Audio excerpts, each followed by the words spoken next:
போதுண்டா போதும், உன்னை நான் என் புள்ளன்னு சொல்லி தலையில தூக்கி வச்சு ஆடினதுக்கு நீ செஞ்சதெல்லாம் எனக்கு போதுண்டா அப்படின்னு வந்து இப்போ விஜயா கத்தும் பொழுதே வந்து ஷாக் ஆகி இந்த பக்கம் மனோஜ் முழிச்சுக்கிட்டு இருக்காரு. மனோஜ் முழிச்சுக்கிட்டு இருக்கும் போதே பக்கத்தில் அப்படியே வந்து கோபத்தோட நின்றுட்டு இருக்காங்க. இப்போ ரோகிணிக்கு ஒரு பக்கம் கோபம், ஒரு பக்கம் ஷாக்கு எல்லாமே. ஸோ இந்த ப்ரெடிஷன் நடக்கிறதுக்கு முன்னாடி தான் வந்து பார்த்தீங்க அப்படின்னா வந்து இப்போ முத்துவும் மீனாவும் அண்ணாமலையை கூப்பிட்டு நேராக வந்து ஷோரூமுக்கே வராங்க. தயவு செஞ்சுமா நீங்கள் இங்கே இருக்காதீங்க, என் கூட வந்துருங்க அப்படின்னா என்னாலாம் அங்கே வர முடியாது அப்படிங்கிறாங்க விஜயா. உடனே இது வரைக்கும் பேசாமல் இருந்த அண்ணாமலை ஒரு கட்டத்தில் வந்து கடுப்பாயிட்டு இந்த பார் புள்ள வந்து கேட்குறான், திருப்பி சொல்கிறாங்க. அவங்களுக்கே வந்து உன்னை வந்து நீ வந்து அந்த வீட்டுக்கு வரமாட்டேன்னு சொன்னது கோபம், வருத்தம் எல்லாமே இருந்தால் கூட இல்லை நீங்கள் கஷ்டப்படக்கூடாதுன்னு தானே கூப்பிட்டுருக்காங்க. அது மட்டும் இல்லாமல் இது தொழில் நடக்கிற இடம். இந்த இடத்த வச்சு தான் அவ்வளோ பணத்தை அவன் கடன் வாங்கி வச்சுருக்கான். அவன் வந்து சரி அந்த கடனை எதுவும் கட்டலாம் வேணாம் நான் சொன்னால் கூட அவன் வாழ்க்கையை அவன் பிழைச்சிக்கிறதுக்காச்சும் அவனுக்கு பணம் தேவை. நீ பேசாமல் வந்து இங்கே வந்து உட்காந்துக்கிட்டு அங்கே வேறு வேலை பார்க்குறவங்கள போய் சமைக்க வச்சுக்கிட்டு இருக்க, இங்கே உள்ளார புகை வந்துக்கிட்டு இருக்குங்கிறாங்க. இவ்வளவும் இருந்தால் எப்படி வந்து அவங்க இங்கே தொழில் நடக்கும்? ஏசி ஷோரூம் இங்கே உட்காந்துட்டு இருக்கிற வேலையை முதல்ல விட்டுட்டு தயவு செஞ்சு எஞ்சி என் கூட வா அப்படின்னு. இல்லைங்க அங்கெல்லாம் வந்து எனக்கு மரியாதை இருக்காது அப்படின்னா, நீ தான் பணக்கார வீடு மரியாதை நிறைய இருக்குன்னு சொல்லிட்டு ஒரு வீட்டு கிளம்பி போனேன். ஆனால் அங்கே என்ன நடந்துச்சு நீ யோசிச்சுப்பார். உன்னை வச்சுட்டு வந்து ஆடு பாடு அப்படின்னு உன்னை வச்சு அவங்க தான் வந்து கிண்டல் பண்ணி உன்னை வந்து கடைசியில் கேலி கூத்தாக்கிட்டாங்க. தயவு செஞ்சு நம்ம வீட்டுக்கு கிளம்பிப்பா அப்படின்னா, நம்ம வீடா அப்படிங்கிறாங்க விஜயா. இப்போதைக்கு நமக்கு இருக்கிறது மீனாவோட வீடு தான், அதான் நம்ம வீடு. கிளம்பி போனதுக்கப்புறமா ஏதாச்சும் ஒரு வழி வச்சு இப்படியாச்சும் முத்து வந்து அந்த வீட்டை மீட்டெடுப்போம் அப்படின்னா, இல்லை நாங்கள் வந்துட்டோன்னா அவ்வளோதான், அங்கே வீட்டிலே இருந்துக்கலாம், அதான் வீடு இருக்கே அப்படின்னு விட்டுருவாங்க.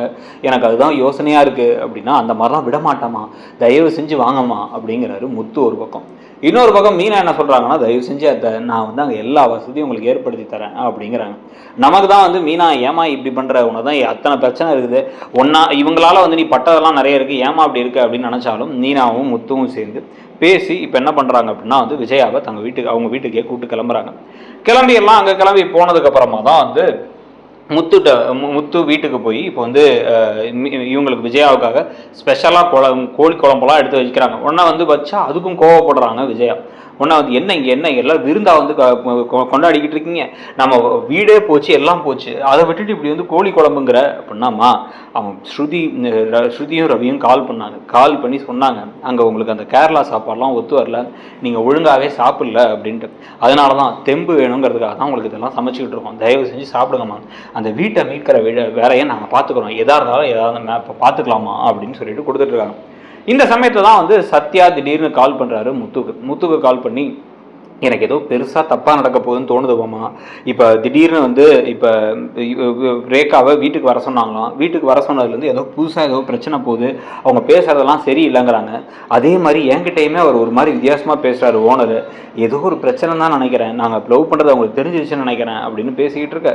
சரி விடுறா பார்த்துக்கலாம் அப்படின்னா, இல்லை ஆனால் ரேகா வீட்டை விட்டு வெளிலையும் விட மாட்டுறாங்க, நான் அங்கே தான் வீட்டு வாசலில் நிற்கிறேன், ஆனால் வீட்டு வாசலில் நிற்கும் போது தான் இன்னொரு விஷயத்தையும் பார்த்தேன் அப்படிங்கிறாங்க. என்ன விஷயத்தை பார்த்த அப்படின்னா, இல்லை அந்த ரோகிணி வந்தாங்க அப்படின்னா. ரோகிணியா அப்படின்னா, ஆமாம் அவங்க வந்து இப்போ சிந்தாமணியோட வீட்டுக்கு வந்தாங்க, அவங்க வீட்டில் தான் மேலே ரேகா இருக்காங்க, ரேகாட்ட வந்து பேசலாம்னு நினச்சிக்கிட்டு இருந்தா இவங்க உள்ளார போனாங்க, போய் ரொம்ப நேரம் ஆச்சு, இப்போ தான் வெளில போனாங்க, அவங்க ஆட்டோ எடுத்து கிளம்பி போகிறத பார்த்தேன் அப்படின்னா. அந்த எங்கடா இருக்காங்க, அந்த ஆட்டோ எங்கே இருக்குது அப்படின்னா, வந்து ஆட்டோ இப்போ தான் போதுமாம்மா அப்படிங்கிறாங்க.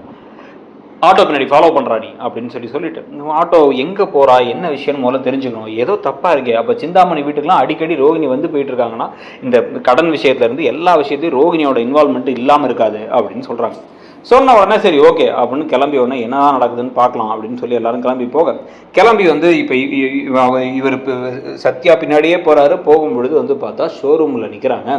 இப்போ ரோகிணி ஷோரூமில் நிற்கிறாங்கன்னு டக்குன்னு கால் பண்ணுறாரு சத்யா. இப்போ வந்து முத்துவுக்கு இந்த ரோகிணி இங்கே இந்த ஷோரூம் கிட்ட வந்து நின்றுருக்காங்க அப்படின்னா, எந்த ஷோரூம் அப்படின்னா மனோஜோட ஷோரூம் தான், அந்த அவரோட ஷோரூம் உங்கள் அண்ணன் வீட்டு ஷோரூம் கிட்ட தான் நின்றுட்டு எங்கேயோ உள்ளார போகிறாங்க அப்படின்னு சொன்ன உடனே ஷாக் ஆகிட்டார் முத்து. சரி ஓகே விடு அப்படின்ட்டு டக்குன்னு என்ன பண்ணுறாரு, யோசிச்சு மீனாவை கூப்பிட்டு, மீனா எனக்கு ஏதோ தப்பாக இருக்குன்னு சொன்னான்ல இதான் அப்படின்னு சொல்லிட்டு ஏதோ பேசிக்கிட்டே இருக்கும்போதே பக்கத்தில் விஜயா வந்து என்ன ஏதோ வந்து குசுன்னு பேசிகிட்டு இருக்கீங்க, என்ன விஷயம் அப்படின்னா, இல்லை ஒன்றும் இல்லைம்மா நாங்கள் பக்கத்து வரைக்கும் போயிட்டு வரோம் அப்படின்னா, சொல்கிறா என்ன விஷயம்னு சொல்லு, யார்கிட்டே ஃபோன் பண்ணேன், அதுக்கப்புறம் ஏதோ வந்து மனோஜ் என்ன என் பிள்ளையை பற்றி என்னடா பேசிக்கிட்டு இருக்கேன் அப்படின்னு உடனே டக்குன்னு திருன்னு முத்துவும் மீனாவும் ஒருத்தர் பார்த்துக்கிறாங்க.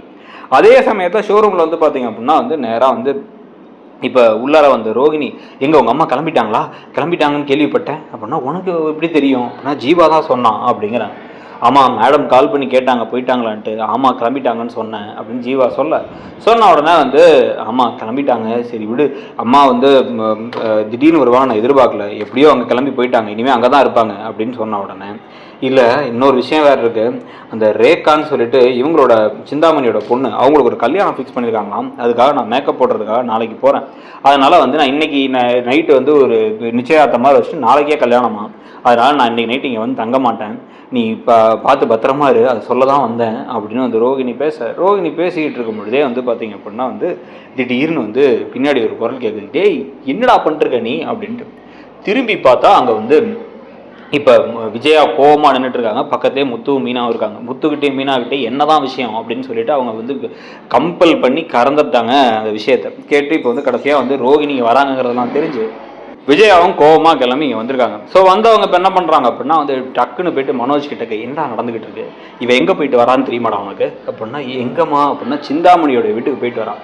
சிந்தாமணி தான் நம்ம வீடு கையை விட்டு போனதுக்கே காரணம். அந்த வீடு கை விட்டு போனதுக்கான காரணம் இவளும் நீயும் சேர்ந்து பிஸ்னஸ் பண்ணுறேன் அது பண்ணுறேன் இது பண்ணுறேன்னு பண்ணது தான். சரி ஓகே, இவ வந்ததுக்கு அப்புறமாச்சு நீ உருப்பிடுவேன்னு பார்த்தா அதுக்கப்புறம் அதையும் கெடுத்து அங்கே பெரிய ஆர்டர் கிடச்சி அந்த ஆர்டரையும் கெடுத்து எல்லா சைட்லையுமே மாற்றி பிரச்சனை. இதில் எக்ஸ்ட்ராவாக கடன் வாங்கி வச்சிருக்க, அதுக்கு இதுக்குன்னு சொல்லிட்டு பிஸ்னஸ் டெவலப் பண்ணுறேன். இந்த பிஸ்னஸால் நம்ம வீட்டுக்கு வந்த காசை விட நம்ம வீட்டை விட்டு இழந்த காசு தான் ஜாஸ்தி.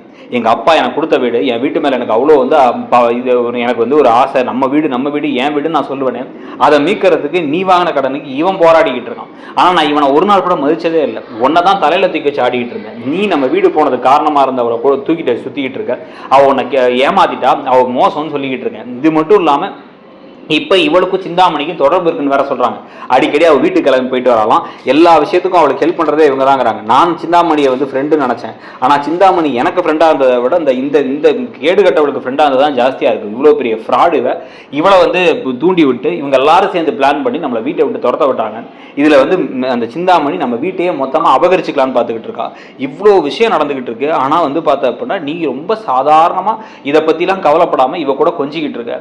நேற்று நைட்டு இவங்க தான் தங்கினாலாமே அப்படின்னு கேட்க, உங்களுக்கு எப்படி இது தெரியும் அப்படின்னா வந்து சந்தோஷ் திருன்னு முடிக்கிறார். அந்த முடிக்கும் போதே வந்து முத்து தான் வந்து பக்கத்தில் இருந்து அவர்கிட்ட கூப்பிட்டு கேட்டிருக்காரு. கேட்டு அந்த விஷயத்தை வாங்கிட்டார். அந்த விஷயம் அம்மா இல்லைம்மா பாவமா ரோகிணி, அவள் தான் எனக்கு ஹெல்ப் பண்ணி அப்படின்னு. டேய் நிறுத்துறா, போதும்டா நீ பண்ணுறதெல்லாம் பேசுனதெல்லாம், உன்னை நம்பி நான் ஏமாந்ததெல்லாம் போதும். அந்த வீட்டை நாங்கள் மீட்டெடுத்தா கூட நீ அந்த வீட்டு பக்கம் வந்துடாத அப்படின்னு கோவமாக சொல்லிட்டு படா போகலாம் அப்படின்னு முத்துவை கூப்பிட்றாங்க. இன்னும் முத்து பரவாயில்ல, நம்ம அம்மா நம்மளை மதிச்சு கூப்பிட்றாங்கன்னு சொல்லிட்டு சந்தோஷமாக முத்துவும் மீனா ஒன்றா கிளம்பி போக, இப்போ ரோகிணி விஷயம் இப்போ விஜயாவுக்கு தெரிஞ்சதுனால இப்போ வந்து ரோகிணி அப்படியே ஈஸியாக இதே காரணமாக வச்சு மனோஜை தான் பக்கம் மொத்தமாக இழுப்பாங்களா? நீங்கள் என்ன நினைக்கிறீங்க? இன்னொரு பக்கம் பாண்டியன் ஸ்டோர்ஸ்லையும் அதிரடியான பல திருப்பங்கள்லாம் போயிட்டுருக்கு. அங்கே நடக்கிற கதைகள் பற்றி உங்களுடைய கருத்து என்ன அப்படிங்கிறதையும் சொல்லுங்கள். ஓவராலாக நீங்கள் பார்க்குற சீரியல்லே எந்த சீரியல் பெஸ்ட்டு, ஏன் அப்படின்னு நினைக்கிறீங்கிறதையும் சொல்லிட்டு, ஒரு வேளை இடம்பொரு சேனல் நீங்கள் என்ன சப்ஸ்கிரைப் பண்ணலாம், சப்ஸ்கிரைப் பண்ணி அந்த பெல் ஐக்கானையும் கிளிக் பண்ணுங்கள். அப்போ தான் அப்டேட்ஸ்லாம் உடனுக்குடன் வரும். தேங்க்யூ.